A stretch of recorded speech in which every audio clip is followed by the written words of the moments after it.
বিয়েতে মেয়ের বাড়িতে বরযাত্রী নিয়ে গেলাম 245 জন।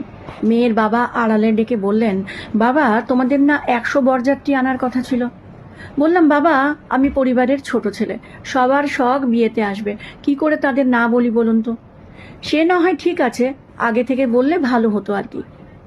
এখন ওদেরকে একটু বলে দাও খাবারের সামান্য দেরি হবে, সবার আয়োজন করে একসাথে খেতে দেব।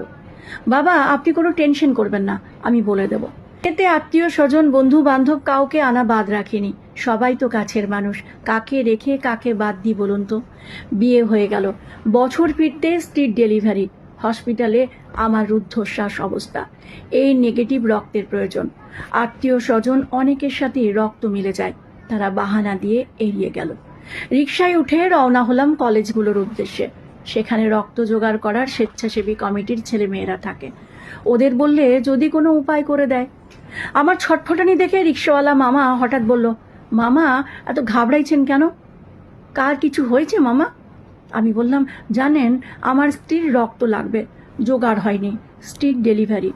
কি রক্ত লাগবে মামা? এ নেগেটিভ। মামা আমার তো এই রক্ত, আমার কাছে এই রক্ত নিবেন? শেষমেশ রিকশাওয়ালার মামার রক্ত নিয়েই স্ট্রিট ডেলিভারি হলো।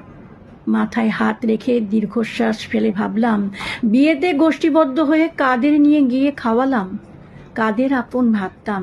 এই বিপদের দিনে আমি একা, কেউ নেই আমার পাশে। তারা রিকশাওয়ালা মামার নাম্বার নিয়ে রাখলাম, বাড়িতে ভালো মন্দ রান্না হলে তাকে ডেকে খাওয়াই।